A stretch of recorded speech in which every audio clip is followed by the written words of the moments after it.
Hey everyone, welcome back to Elemental Cartomancy.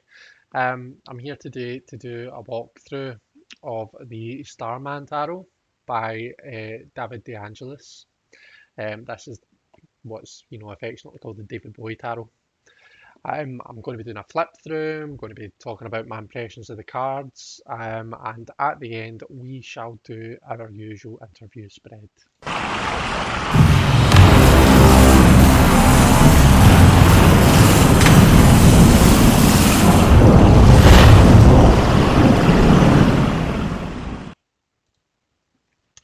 Okay, guys, so this is the box. Let me just move the keyboard out of the shot because we don't need that. The box is pretty impressive in my view. It's a nice sturdy box, keeps the cards well protected. It's really nicely designed. It's got this lightning bolt down it. So it comes apart like this, that comes off like that, and then we have the wee drawer here, which comes out like so. And it's got the kind of ribbon to take the cards out. I suppose, the only minor criticism is the cards don't quite fit in this slot. So the cards do come a wee bit above this, so some of them can slide about. But to be honest, once you've popped the book on top and you've put everything in, it's all pretty compact and they don't really tend to move that much, so it's not that much of an issue. Okay, okay. So, okay, that doesn't seem to want to go in. Let's move that aside. The book is absolutely fantastic. This is the book here, pretty thick book. It's got some great information. So this, to be honest, I would say this is a good starter deck if you wanted to kind of go down that route. It tells you a fair bit about, the inspiration for creating the deck. It's got a bit about introduction to the tarot. It's got some information on the history of the tarot. You can see it's got the kind of timeline there. It shows all the kind of different, um, influential decks over time. Um, Unlocking the card meanings a bit about how to, work with it. In terms of the information you get for the cards, you get well, is it two for each? Yeah, 2 pages for each card. Um, and you get like a good sized color illustration. And you get lots of information, but then you get like a kind of abbreviation for each card. So in my opinion, that's pretty awesome.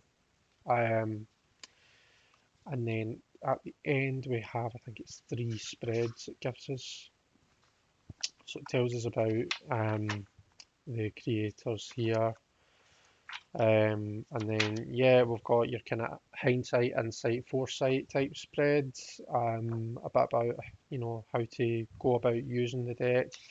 Um, and then we've got the Starman spread to illuminate your radiant potential, and the lightning bolt spread, and that is to catalyze a creative project. And you can kind of see the layout of each of those spreads there.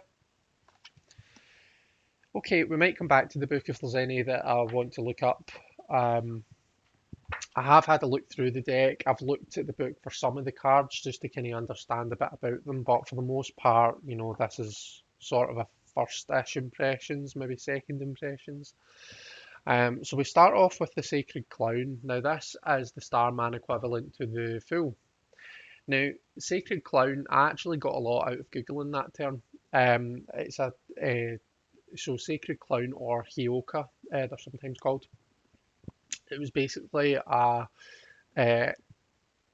jester slash wise person in a certain culture.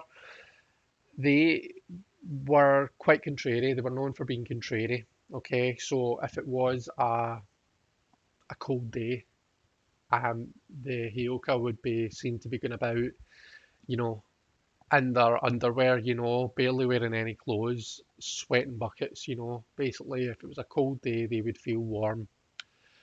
Equally, if it was a roasting hot day, they'd be going about in a big warm jacket, shivering cold. So quite contrary in that way. The reason why they were wise people is because they forced people to look at their habits. They forced people to look at their beliefs, of what is, social norm. And they made people think. So I think this is a great card as the Fool, to be honest with you, because the Fool is coming from another land. He has absolutely no concept of what is, normal, the socially accepted norms, and that is why he can take that chance. That's why he can jump off that cliff because he just doesn't know any better. He doesn't know that you're not supposed to do that. And when we're looking at the light aspects of the Fool, that's a great thing. It's telling you take a chance. Um, in terms of the Sacred Clown, it really brings in that aspect of examining your own behaviour. Why are you doing that all the time? Are you doing that because you actually have to, or are you doing it just because it's always the way we've done it? You know? How many people, when you're in, it might be in a work setting, um, you're told you need to do something a certain way, and when you ask why, it's because that's the way we've always done it. You know, that's one thing that that's always kind of irked me about, in businesses and stuff. But anyway, so that's the Sacred Clown. And just a quick look at the backs. These are the backs. And I didn't compare the size for you, did I? So these are a fair bit bigger than your standard tarot size. So there you can kind of see the comparison, both taller and broader than your usual tarot size. Okay, so instead of the Magician, we've got the Starman. Let me just hold that up so you can see it a bit better. There is a lot of imagery and symbolism jam-packed into these cards, guys. So this is not intended to be a, fully comprehensive instruction on all of the symbolism, just my first impressions of what I see. And if I've read it in the book, then, I might give a bit of information about what I understand it to be. I like this card, the book says that it's kind of basically it's the field that we view, the tangible physical world through what we believe to be ourselves through. Um, he holds the key in one hand and he holds a gun in the other. Okay, so humanity, we hold the key to our salvation. At the same time, we hold the weapon of our own destruction. Um, and sometimes it's not exactly clear which of those things that you're about to use until you take the chance and you try. You know. Um, we get the kind of traditional, well, do we get the traditional symbolism? I suppose we see fire here, we see the moon, the tree of life for the kind of earth aspect, and what are we missing? I suppose we could say the moon is water, so I suppose that's air all around about. But yeah, I mean, it works for me as a kind of standard magician card, but I do like it as the kind of Starman. Um, One of the things the book says is that David Bowie was always great for like picking up on small ideas, small ideas that at first didn't look as though they were going to come to anything, but then in the end they ended up being, the absolute key to the project type thing.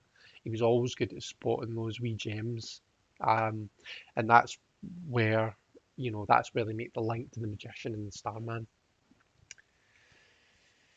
Okay, the High Priestess. So this is interesting for me. This is quite an earthy High Priestess. To be honest, this looks to me more like an Empress type energy, just with all this kind of green earth type energy. Um,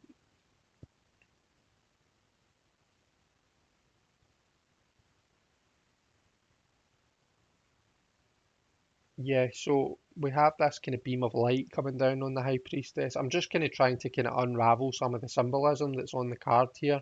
We have the kind of the serpents, the snakes here. It's a beautiful card, and I'm not really sure what all of this symbolism is. It puts me in mind of the multi-dimensional lattice of consciousness that we see in the Shimmer and Veil tarot that Zilla Conway talks about. Here we have the Empress.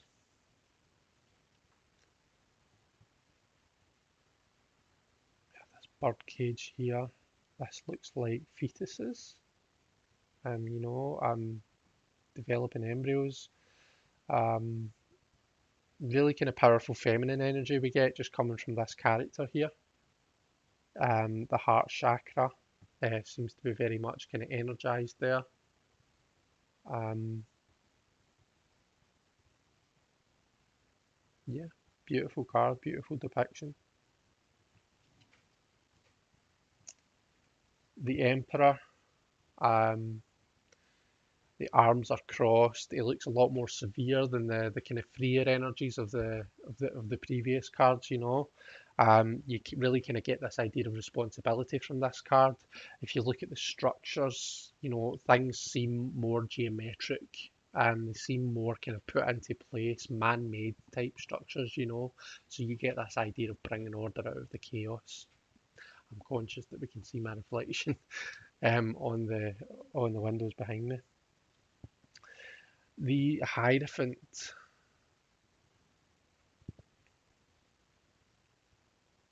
So we do see the kind of subjects here.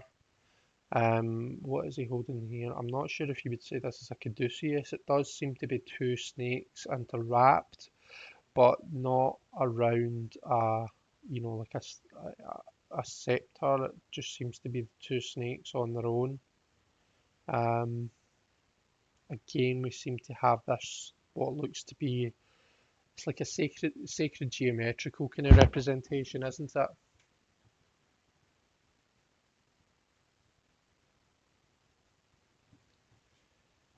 The lovers.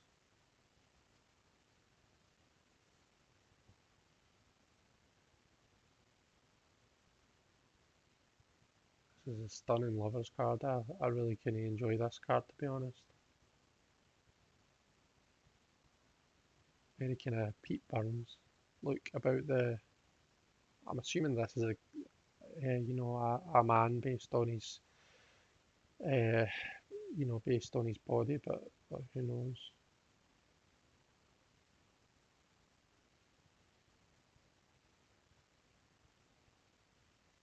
This looks kind of like honey, but I think it's supposed to be like liquid light that we see kind of dripping down the what appears to be the female figure here.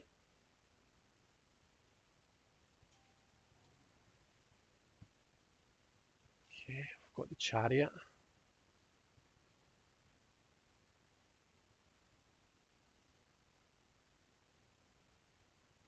Has kind of standard chariot vibes here. The two kind of creatures that are pulling the chariot do appear to be attached onto it, which we don't always see. And he appears. This actually looks like Bowie here, and he's holding on to the sword here.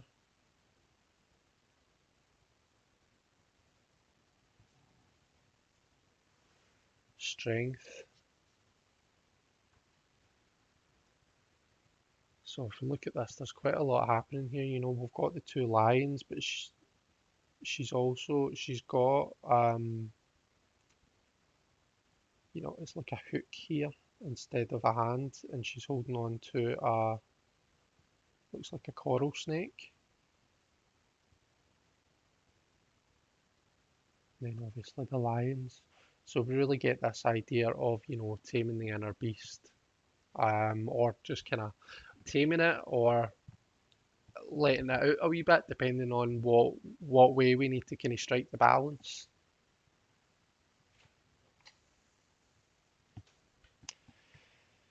Okay, so instead of the hermit, we have the alien. I was having a wee read at the book to kind of try and be able to explain why they've changed the hermit for the alien. I suppose the idea of kind of being alienated does resonate with the idea of being a hermit.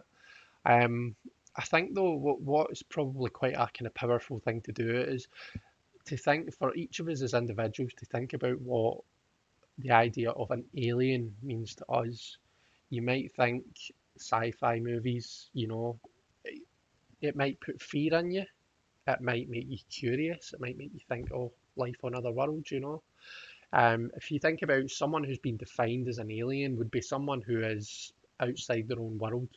They've gone to another world. They've gone discovering. They've gone looking for answers, kind of thing. And that's what the hermit does. Albeit he's usually going within to seek those answers. It is all about, seeking that knowledge that you perhaps don't realize that you have already.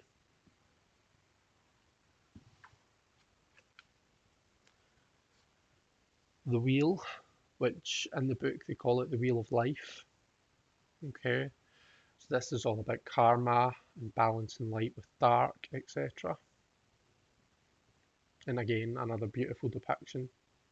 Cards are quite busy, but I can deal with it. I do enjoy them. I love the use of colour, and the imagery is really kind of really nice, really pleasant. I think justice. So we're holding the brain in one hand and the heart in the other. It's really kind of weighing up your head and your heart, um, and balancing the two out in order to determine what the appropriate way forward is. Quite often when we think of justice, we think only, oh, we've got to think, we've got to look at it logically, think with our head. Remember that the heart is an important part of all of us as well. By the heart, I'm obviously using that as a metaphor for our emotions or feelings. Um, the facts are always important to look at, but as well we need to look at, how things make people feel. The Hanged Man.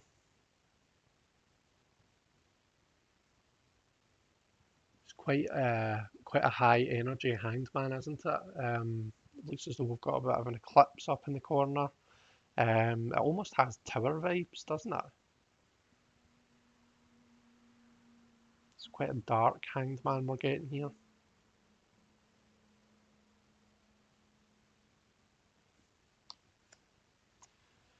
Death.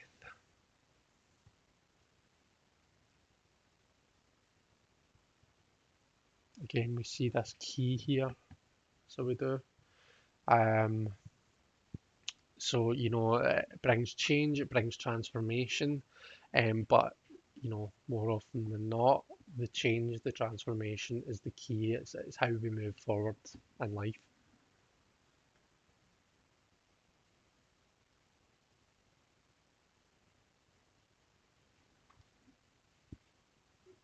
Temperance.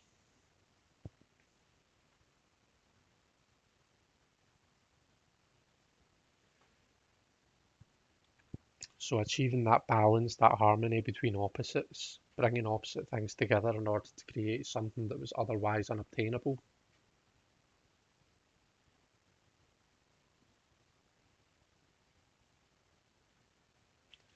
Not sure what these letters are about on this.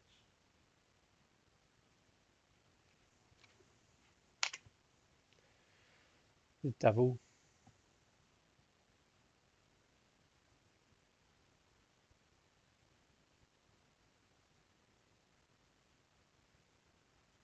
I love all this kind of black, almost looks like arteries or veins, doesn't it? All this kind of black energy coming out from the devil here.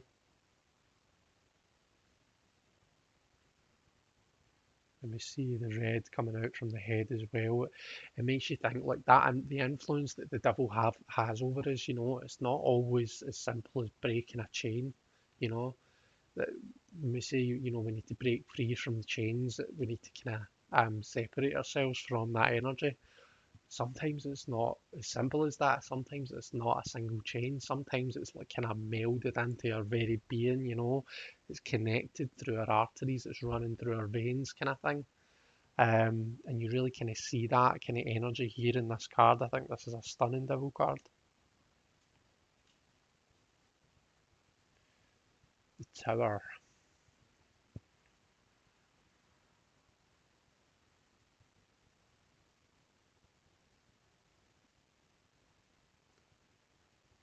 So we see the lightning bolt hitting the eye on the tower here. We also see this kind of meteorite type thing that's coming down and it's about to strike it. So we really get this kind of a unexpected, unforeseen energy coming in and shaking things up. And we get the kind of usual imagery with the person falling here. We see this shadow here as well. I don't know if you can really make that out, but we get this shadow down at the bottom.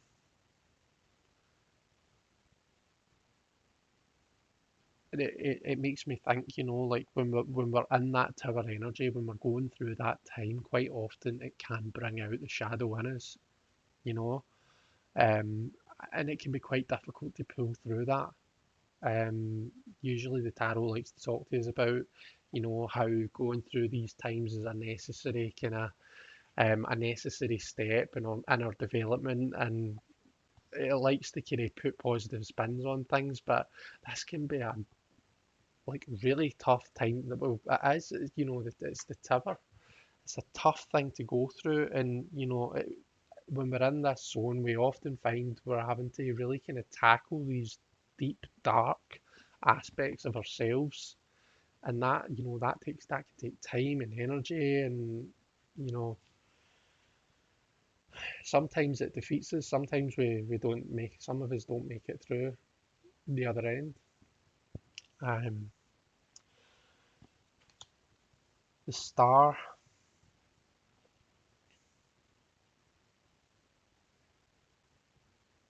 beautiful star card. It's a bit darker than what I'd usually like to see in the star, though, I have to admit. You don't get the usual kind of, the light is normally that kind of hope that we see.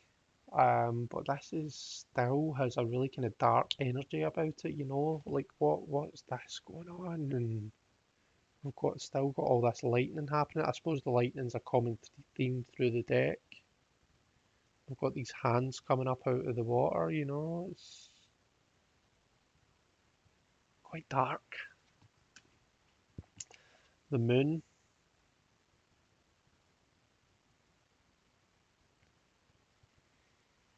beautiful depiction of the actual moon. I'm not normally a big fan of faces on moons, but this has got a kind of mask effect.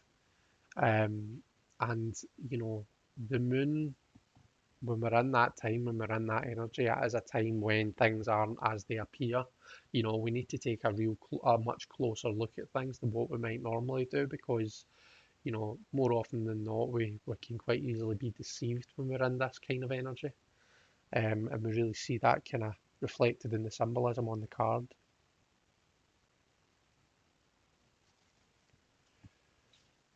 The sun,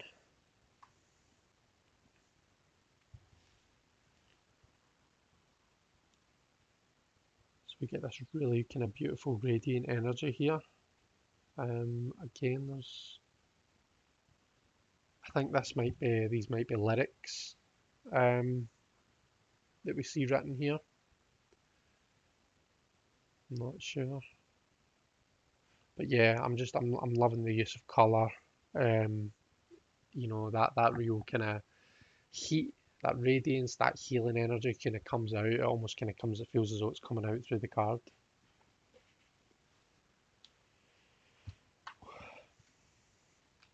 Judgment. Oops.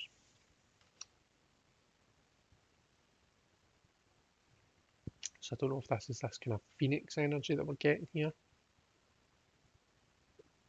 That's certainly what it puts me in mind of. This kind of energy up the top here. This idea of like kind of rebirth. That people quite often associate with judgment. I suppose rising from the dead. Um, yeah, we seem to have this skeleton in the background. Interesting. This is one I'm going to have to think about, but it's a nice enough card. It's a nice design.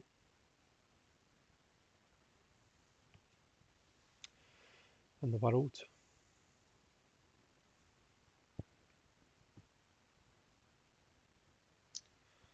So this is an odd one. We have this typewriter. We have these animal skulls.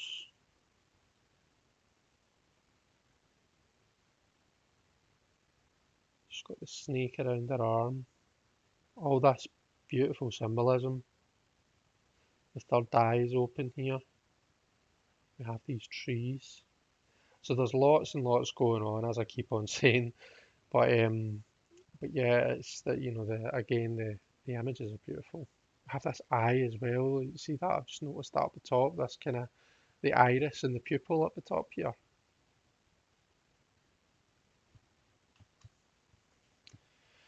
Okay, so the wands.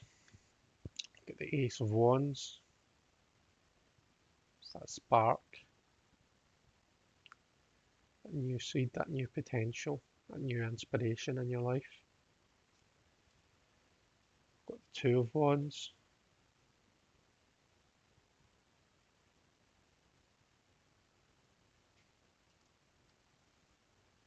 Three.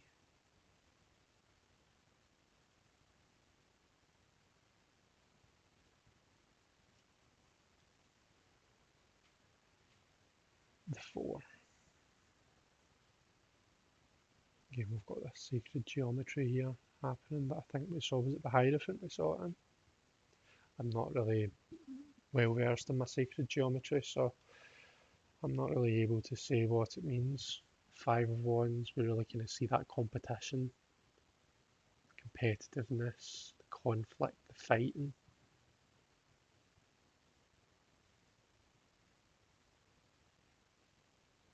You know, it breaks some of us, but you know, some of us might really benefit from the Five of Wands energy. You know, it just depends on where you are. Six of Wands.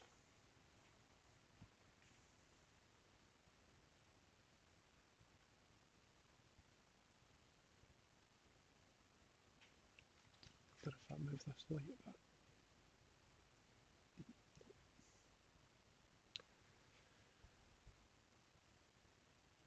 Seven of Wands.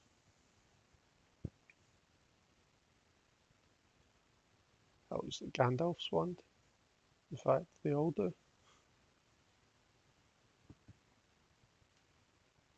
His staff, sorry, rather.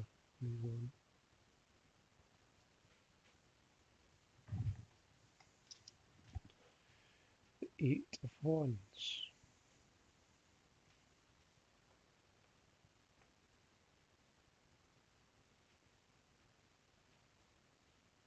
So we see this kind of high energy movement. Rather, it looks as though it's moving upwards. Or maybe it is coming down. Maybe they're moving down.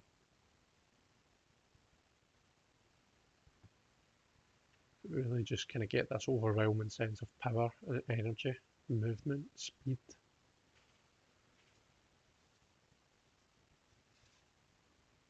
Nine of Wands.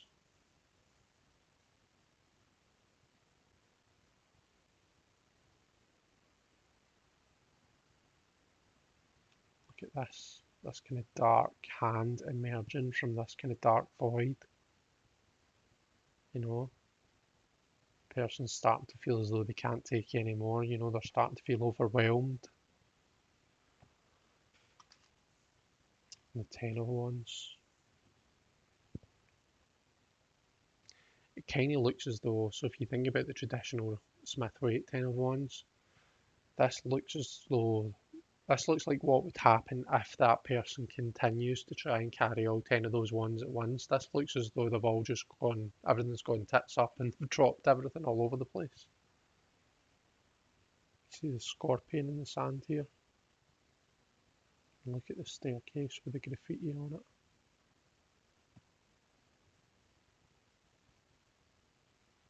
So much in these cards that you know you could pull from that would give you potentially a very different read than what we're maybe used to. Princess of Wands. So in the courts we've got Princess, Prince, Queen and King, I think.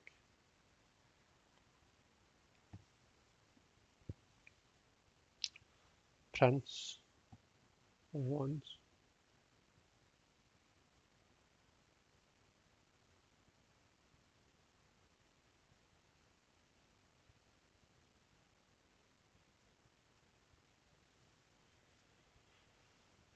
Yeah, Queen and King.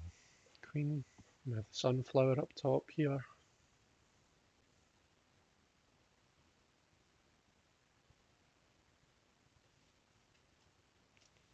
And King.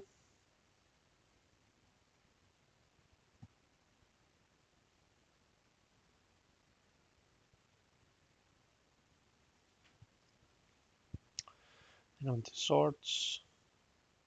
Ace of Swords.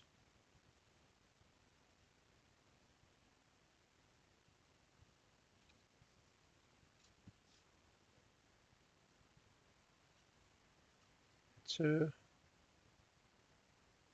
So this is quite cool. This person's been split in two down the middle. You can see the skeleton, underneath where the person's splitting. So, and you can see the two pathways. So they're having to make a decision, but they can't. They're in this complete stalemate. So it's like it's splitting them down the middle. That's really cool. I like that. Three of Swords. So we don't quite have the usual stabby through the heart, which is nice to see. We still have the heart and we still have the swords. But you don't necessarily have to read this as negative, which is good. Um, it still makes you think about how our logical selves, how our, intellectual selves, our thoughts interact with our emotions. Um, and sure, that can result in something negative. This person looks as though they're quite sad, they're quite upset here, they're contemplative. Um, but equally, we see the eagle, this powerful bird, um, animal of the air, um, using growing your intelligence, um, growth in the realm of the mind. You see the question mark here as well, asking questions, asking difficult questions maybe. Four of Swords.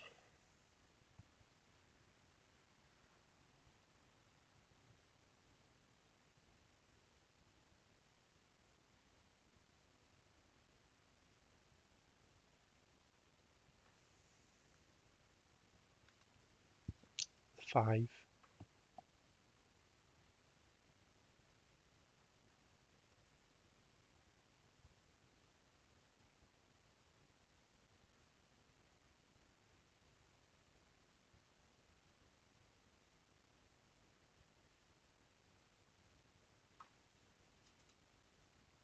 Six.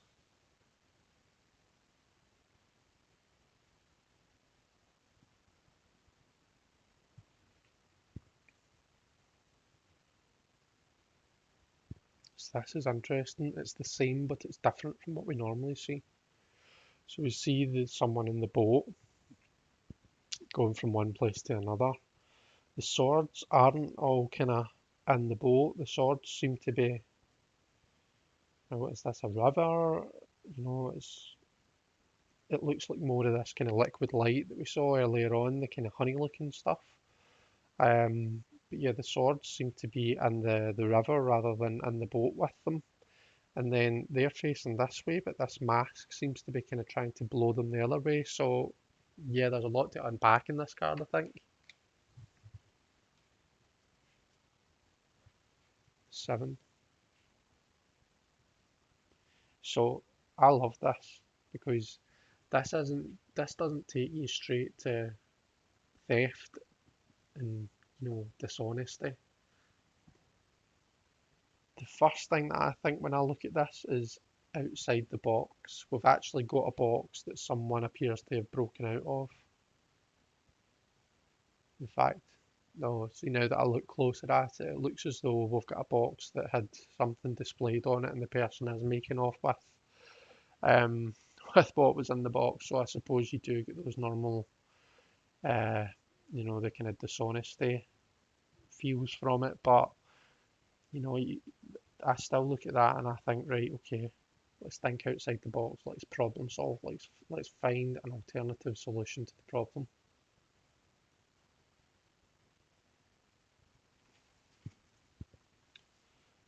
The Eight of Swords. This is really nice with the sarcophagus.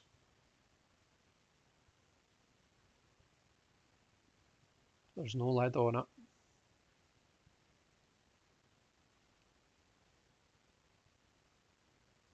And there's two swords that are kind of looks as though they're keeping them in place, but could they quite easily be removed? Do these birds that are one of the birds that are holding the swords in place, is that their own thoughts that are putting the swords there? They're almost trapping themselves with their own thoughts.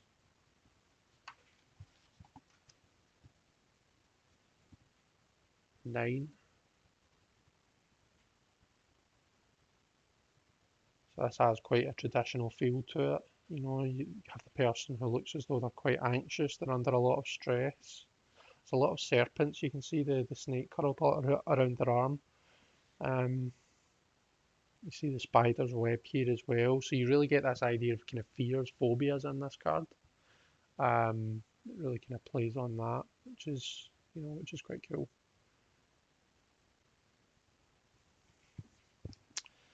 The Ten of Swords. So we appear to have two people here. They're almost like they're emanating from this. Oh, this is like a cube, but then it has roots, and they're kind of coming out of it. One is a mirror image of the other. So is this how he sees himself? He's completely defeated. Don't know. It's interesting. Princess of Swords.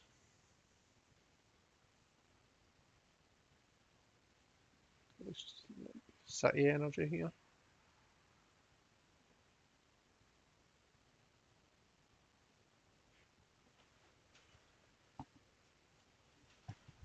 The Prince of Swords.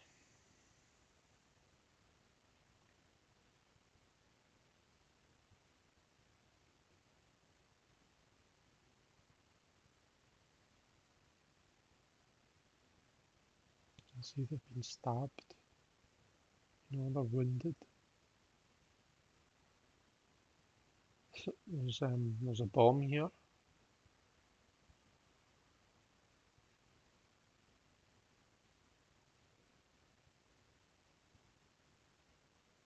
Try to look to see what it is in the background. It almost looks like Christ.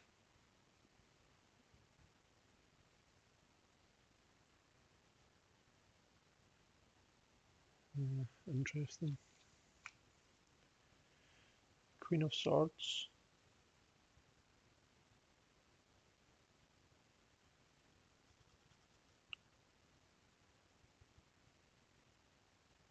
You've got the book here. Got, I think that's an owl, which is a symbol of wisdom. Got the moon, nod back to like the high priestess, I guess. We do have this blood, what appears to be blood dripping from the top. So, you can read into the kind of, the pain and the loneliness that we sometimes like to see that comes with the kind of Queen of Swords energy. I don't really usually tend to read it that way, but I mean, it's definitely something that we can normally see. And then the King of Swords.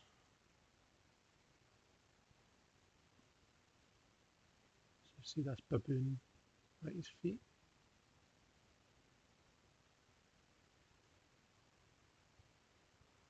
It's the baboon that's holding the sword.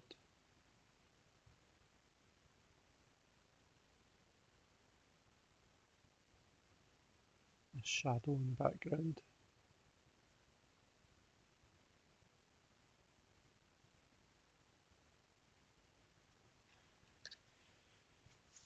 Okay. Onto the sort of cups. You can really see right away, you can see the energy in the card changing. Look at the kind of light, soft blues in comparison to the harsh colours that we've seen so far. So this Ace of Cups is a real happy one.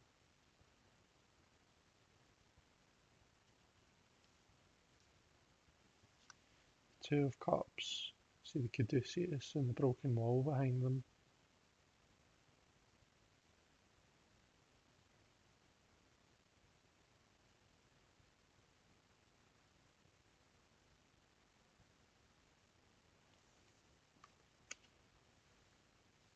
Three of Cups.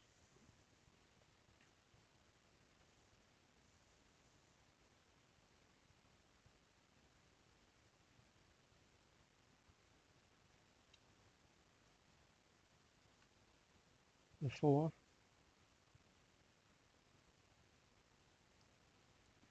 So even though it's the four of cups, and we do get this kind of negative connotation from the silhouette here and the kind of black energy that seems to be coming from the cups. If you look at the background, you still get this kind of, this feeling that things aren't so bad. Now, in contrast, when we change to the Five of Cups, things have gotten quite dark.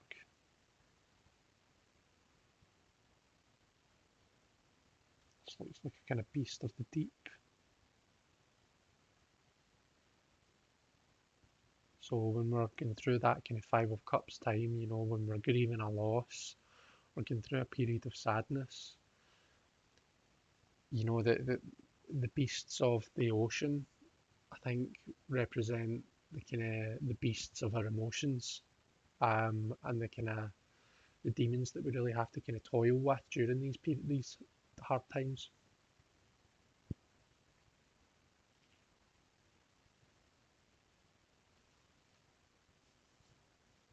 The Six, photos on the wall,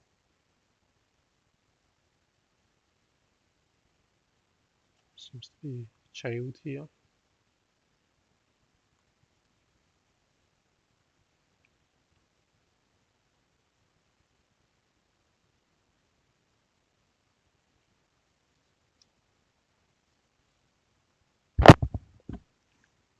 Seven of Cups,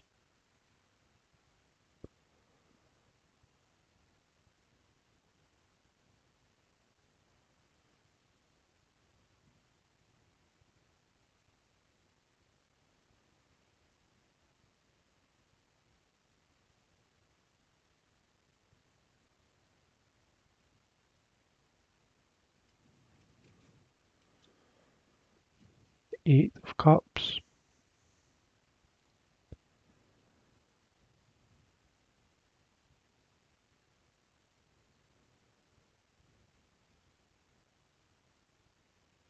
I have to admit the Eight of Cups looks more like a Seven of Cups, doesn't it?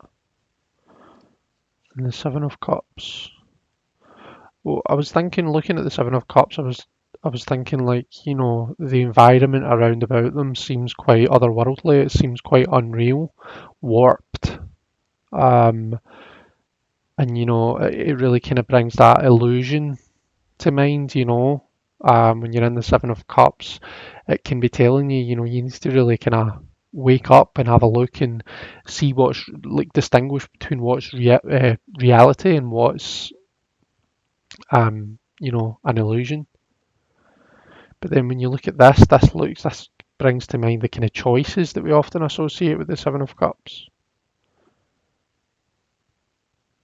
Whereas normally with the Eight of Cups we look at it as, leaving, going on a journey, to find something that's missing. So this is an interesting pair of cards. Nine,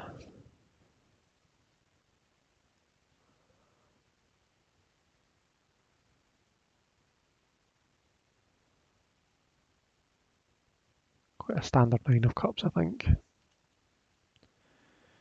And the 10, the family card.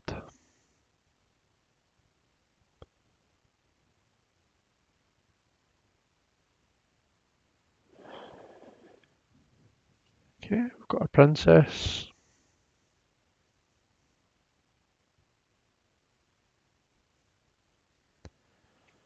prince,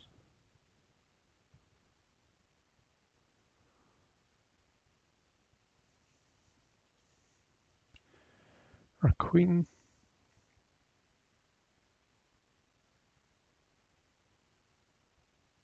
and our king of cups.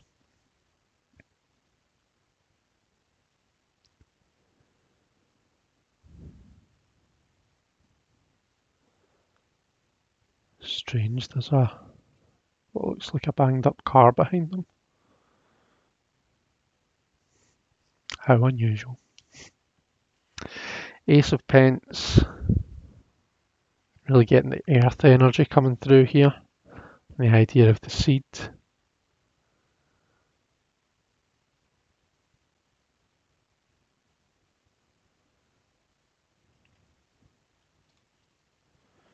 Two of Pentacles.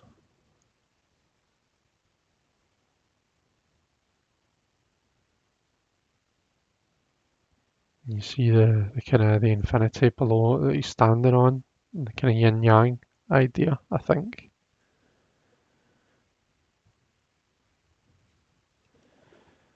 The three.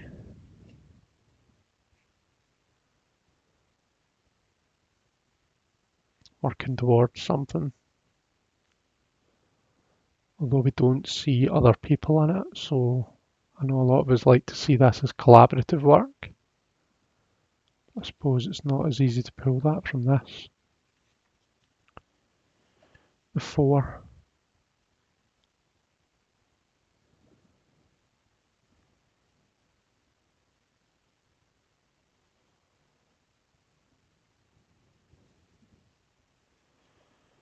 The five.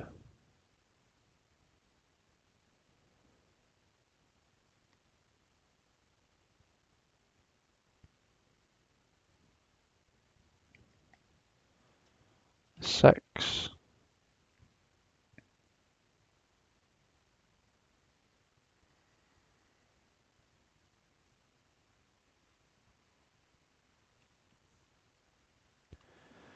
The seven.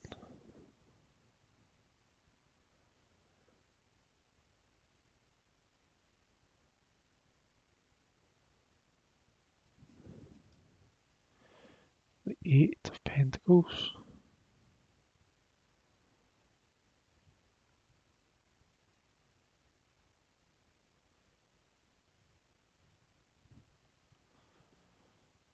Nine.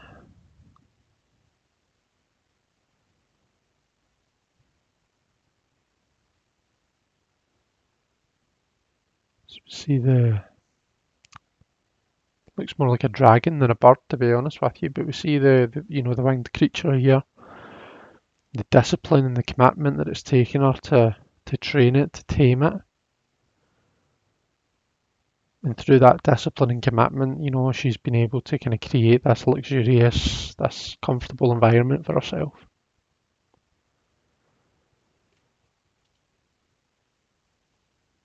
Ten of Pence.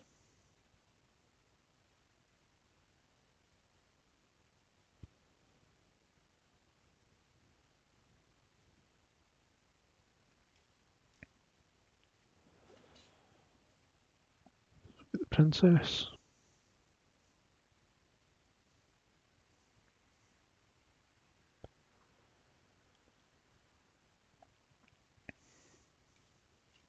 Prince.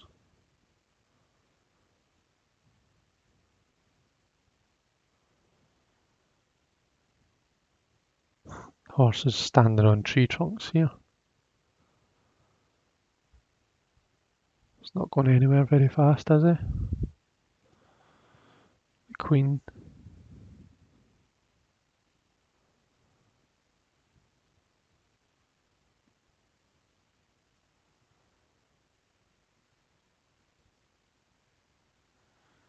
And the King of Pentacles.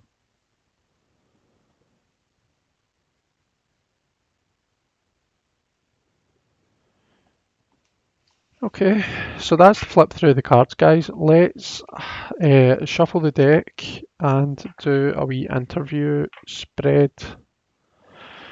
Now, let's see what they're like to shuffle. So they're obviously a lot bigger than what I'm used to, so I suppose they're actually quite pliable, which is nice. So they're not that difficult to riffle once you can actually get your hands around them.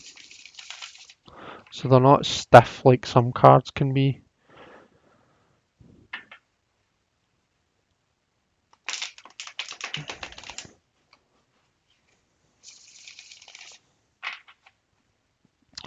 Overhand, well, I can just about fit my hand around it, but I've got quite big hands, so You know, if you've got smaller hands, you might kind of do it long ways like that.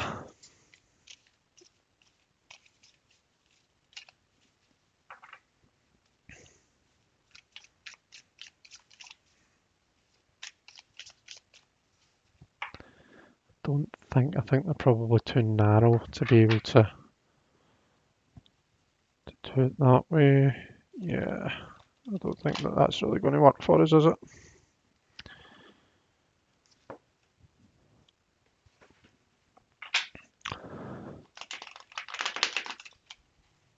So once we've given them a good shuffle, we will do our usual interview spread. Now you can find I've actually done a video on the interview spread. I'm doing a kind of a mini series on spreads just now, and that video is part of that mini series. So just check that out because there's other quite decent spreads in there that I use for doing readings that I find quite useful. And I've kind of in the videos I've tried to explain like what types of questions I would use each spread for. So it's definitely something to check out. I like to just, when I'm riffling, I like to kind of do it both ways. So face up and face down. I just feel as they're less likely to bow in one direction if they're not all being shuffled the same way, you know. Right, one more.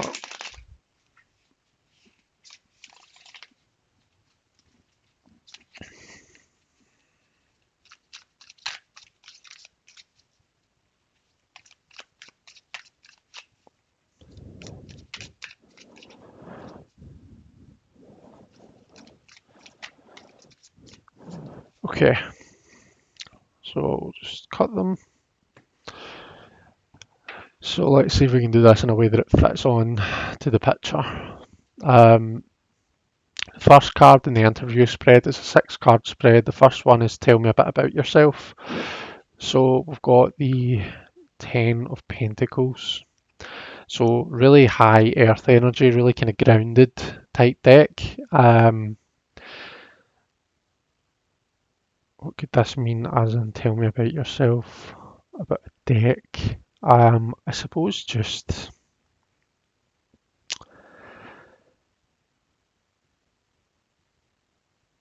you know what, we'll come back to it. The next card is strengths of the deck. So what kind of stuff are you good at? Queen of Cups, so that's all the kind of emotional stuff, you know. The Queen of Cups I think of as the kind of water of water, so you get that water element that comes with the Queen, but you also get the water element that comes with the Suit of Cups. Um, and the Queen of Cups is all about getting in touch with your emotions, and you know really being able to use that to drive yourself forward and drive other people forward as well. It's a very kind of emotionally mature card, and so this is probably going to be quite an emotionally mature deck. Emotional problems, maybe if I'm upset about something, or maybe if I'm just looking for answers, if I'm not sure how I feel about something, then this is the kind of deck to come to. And indeed, you know, like we said before, it's jam packed with symbolism. You're going to be able to pull a lot of different kind of stuff from this deck depending on what you're looking for. Limitations or weaknesses is the next position. So we've got the Eight of Swords. So this makes me think of self-imposed limitations, you know. So it can help you out emotionally, but maybe, you know, if you're not careful, you can kind of a box yourself in and trying to find a solution for one thing, you might be creating a problem for another. Um, and I think it goes with any it goes without saying. Whenever you're kind of consulting the cards on anything, you really kind of need to just be careful about you know how you're looking at things, you know how seriously you're taking it, that you're applying common sense and your own knowledge of yourself and the situation to the situation. Don't do something simply because it says so in the cards. You know, you have to bring as much, you bring as much to the reading as what the cards do. Probably even more. The cards are just the kind of key to your unconscious. They just kind of, they're just a way for you to tap into that energy. Um, so we need to be careful not to impose limitations on ourselves when, coming to the cards for answers, I guess. The next one is, what are you here to teach me? So we've got the lovers, and that's just how to step outside, what what's expected of you, what might be the norm, the accepted norm. Um, the Fool goes through the first 5 cards in the journey, and he's learning, how to exist within the world, what's expected from him by the mother and the father. The Hierophant is that kind of tradition, what your society, what your community expects from you. And all of a sudden, he's going through puberty and he starts to feel attraction. And he needs to choose between, what his responsibilities and his desires. Okay, and it's all about making that choice, I think. And it's about knowing when you need to, do what's expected of you, and when you need to kind of step outside of that, and I suppose, like when we were talking about cards like that sacred clown card, it's really kind of challenging yourself and thinking, why is it that I'm doing this? Why do I feel like I need to do this?